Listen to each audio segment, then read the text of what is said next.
ખોટું માથા ભારે થાવું પણ પડે વડીલ, નકર આ દુનિયા માથે ચડીને નાચે એવી છે. નાગ જોશ ઘરમાં દેખાય તો લાકડી હુંએ મારે છે, અને ઈ છાપ શિવલિંગ ઉપર દેખાય છે ને તો એની પૂજા કરે છે. લોકો સન્માન તમારું નથી કરતા, પરિસ્થિતિનું અને જગ્યાનું સન્માન કરે છે. આપણા કરેલા કામથી ઉપર વાળો રાજી રહેવો જોઈએ. બાકી દુનિયા તો ક્યાં કોઈની થઈ છે અને ક્યાં કોઈની થવાની છે.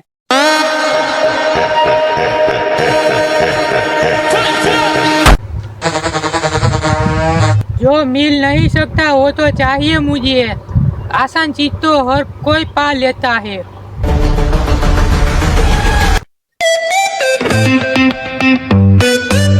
બદનામી અને ચર્ચા એની જ હોય જેની ઉંમર કરતા ઓળખાણ વધારે હોય.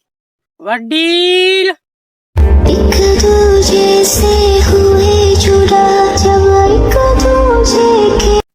કે સૂકો રોટલો ખાઈને સુઈ જાય ભાઈબંધ, અને પોતાના સામે હાથ ન ફેરવતો, અને જેટલું આપશે નહીં ને એના કરતા હાથ ઘણું સંભળાવી લેશે. આપણું મગજ હંમેશા ગરમ રહે છે. મહેરબાની કરીને વાત કરતી વખતે એટીટ્યુડ નો ઉપયોગ ના કરો. કોઈએ ભગવાનને પૂછ્યું તમારી પૂજા કેવી રીતે કરું? ભગવાન બોલ્યા તું હસતો રહ અને બીજાને હસાવતો રે, બસ થઈ ગઈ મારી પૂજા.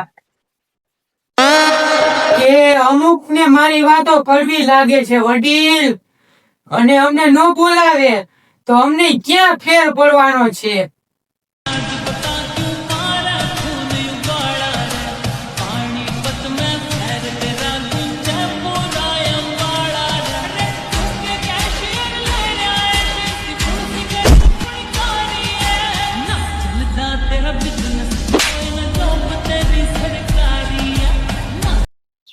હથિયાર રાખવા કરતા એક હિંમત વાળો ભાઈબંધ રાખજો. હથિયાર તો ફૂટે, બાકી ભાઈબંધ તો ધીરેથી ઉઠે. ઓ વિશ્વાસ રાખજો, દરરોજ હારવા વાળા માણસ એક દિવસ જરૂરથી જીતશે.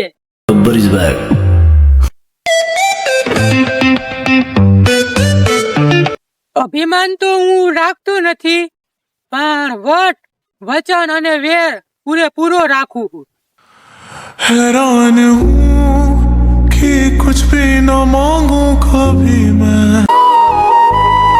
કે વડીલ તમે નો ખેલ કરવાના ખેલી ગયા છો, તો હવે ભોગવવા માટે તૈયાર પણ રહેજો.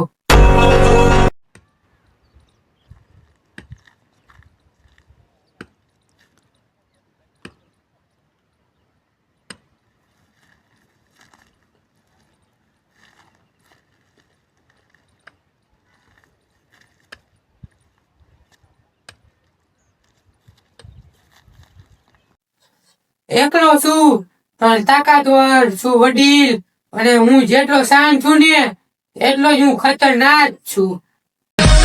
કે વખત આવતે બધાને માપી લેવું વડીલ, બાકી વાગેલા એક મેળાનો જવાબ ન આપું ને તો કહેજો.